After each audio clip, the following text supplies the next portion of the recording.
warahmatullahi wabarakatuh. Perkenalkan, saya Hartini dari SMK Negeri 1 Plupuh Sragen, Jawa Tengah. Tujuan pembelajaran kita kali ini adalah mengidentifikasi larutan, koloid, dan suspensi. Pernahkah kalian memperhatikan matahari di sore hari yang menembus awan? Di situ tampak garis-garis sinar matahari yang menembus awan. Kenapa demikian? Di udara terdapat partikel-partikel koloid sehingga cahaya akan terhambur pada peristiwa itu.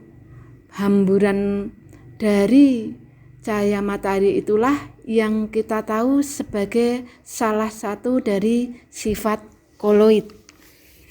Untuk contoh yang lain, contoh adalah sorot cahaya mobil tampak jelas pada daerah yang berkabut, contohnya di pagi hari.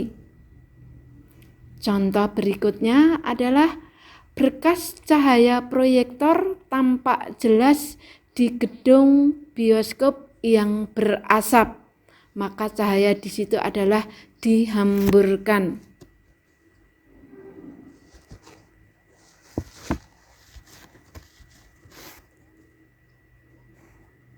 Nah, sekarang kita mempelajari apa itu koloid. Bagaimana cara membedakan antara koloid, larutan, dan suspensi. Pada jenjang sebelumnya, kalian telah mempelajari tentang campuran. Yaitu campuran kita bedakan menjadi dua, yaitu homogen dan campuran heterogen. Koloid berada di antara homogen dan heterogen.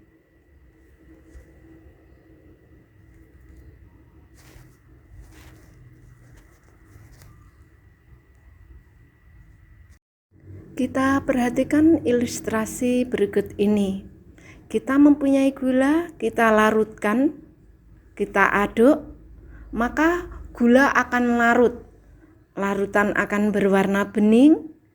Air dan gula tidak bisa dibedakan lagi mana airnya, mana gulanya. Wujudnya yaitu satu fasa. Larutan homogen yaitu larutan yang sudah tidak bisa dibedakan lagi antara zat terlarut dan zat pelarutnya. Contoh untuk yang kedua, kita mempunyai terigu. Kita larutkan ke dalam air. Terigu tidak larut atau mengendap. Jadi dia akan mengendap di bawah dan terdiri dari dua fasa. Kita bisa membedakan mana larutannya, mana tepungnya. Air dan terigu kita dapat membedakan, maka di sini kita sebut larutan heterogen. Untuk yang ketiga, kita mempunyai larutan susu. Susu instan, maksudnya di sini kita larutkan dalam air, maka susu akan larut. Warnanya pasti keruh. Air dan susu tidak bisa memisah. Dalam mata telanjang kita atau mata biasa, maka kita tidak bisa membedakan zat terlarut dan pelarutnya.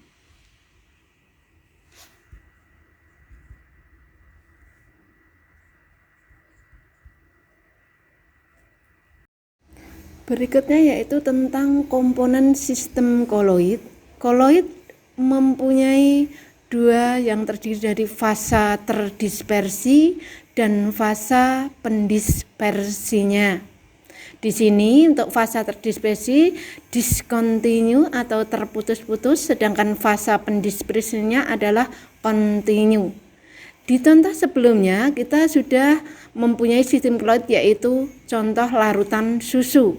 Fasa terdispersinya adalah susu dan medium pendispersinya adalah air. Jadi di sini sistem koloid adalah sistem dispersi. Untuk lebih jelasnya, mari kita membandingkan perbedaan antara larutan, koloid, dan suspensi.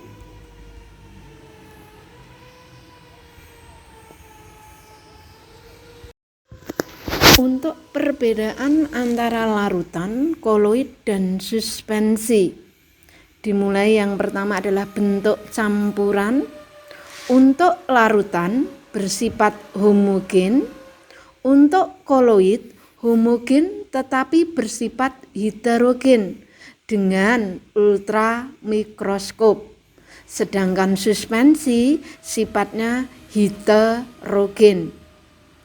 Bentuk dispersinya untuk larutan adalah dispersi molekular, koloid dispersi padatan atau dispersi koloid, untuk suspensi dispersi kasar. Untuk ukuran diameter partikel untuk larutan kurang dari 10⁻⁷ cm, untuk koloid antara 10⁻⁷ sampai 10⁻⁵ cm. Untuk suspensi lebih besar dari 10⁻⁵ cm. Untuk pengamatan fase terdispersi dalam medium pendispersinya, untuk larutan tak tampak dengan ultramikroskop. Untuk koloid tampak pada ultramikroskop. Untuk suspensi mikroskop biasa. Untuk sistem berikutnya cara pemisahan. Untuk larutan tidak dapat disaring. Untuk koloid tidak dapat disaring kecuali dengan penyaring ultra. Untuk suspensi dapat disaring. Pada larutan nanti akan berwarna jernih. Untuk koloid agak keruh, untuk suspensi keruh. Itulah perbedaan dari larutan, koloid, dan suspensi.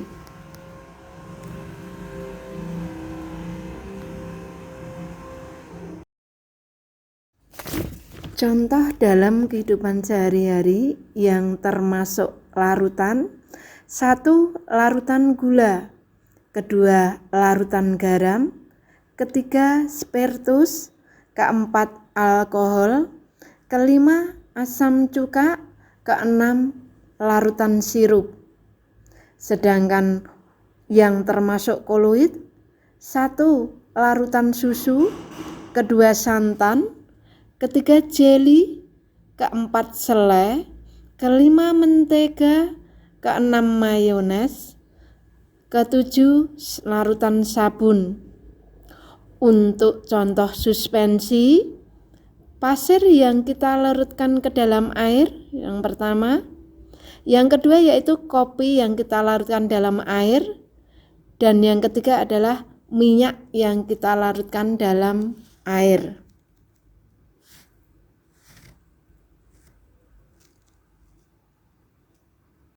Dari perbedaan antara larutan, koloid, dan suspensi yang telah kita pelajari beserta contohnya, maka dapat kita definisikan larutan merupakan campuran homogen yang memiliki dimensi berupa molekul kecil atau ion yang berdiri sendiri. Yang kedua, partikel ini tersebar merata dalam komponen lainnya sehingga tercipta satu fase homogen. Larutan terdiri dari satu fase sehingga ketika disaring tidak terdapat residu. Yang kedua untuk koloid. Sistem koloid terdiri atas fase terdispersi dengan ukuran tertentu dengan medium pendispersinya. Zat yang didispersikan disebut fase terdispersi, sedangkan medium yang digunakan untuk mendispersi disebut medium pendispersi. Koloid juga dinamakan dispersi koloid atau suspensi koloid, adalah campuran pertengahan antara larutan sejati dan suspensi. Contoh koloid, susu segar yang terdiri dari butiran lemak sangat kecil yang tersebar dalam fase berair yang juga mengandung kasein atau suatu protein dan beberapa bahan yang lain. Sedangkan suspensi adalah sistem yang sekurang-kurangnya terdapat satu komponen partikel yang relatif besar yang merata dalam komponen lainnya. Contoh suspensi, jika kita mencampurkan tepung terigu dengan air, maka tepung terigu tersebut tidak bisa larut. Tepung terigu akan memisah atau mengendap. Jika didiamkan beberapa saat, partikel tepung dalam suspensi akan mengendap akibat pengaruh gravitasi. Di dalam laboratorium, kita sering perlu memisahkan endapan suspensi dari suatu campuran yang bereaksi. Salah satu metode adalah dengan penyaringan atau filtrasi. Campuran yang mengandung materi tersuspensi dilewatkan melalui penyaring atau filter. Dasar yang digunakan adalah kecenderungan suspensi untuk mengendap karena pengaruh gravitasi. Proses tersebut dapat dibantu dengan menggunakan sentrifuge atau sentrifug. Dengan sentrifuge, campuran diputar dengan cepat dan gaya sentrifugal yang dihasilkan bekerja dengan gravitasi buatan yang sangat kuat yang mendorong endapan ke dasar wadah. Dengan cara meletakkan sampel suspensi dalam tub secara seragam, set kecepatan putar pada waktu yang diinginkan. Setelah selesai, maka akan terlihat endapan pada campuran tersebut.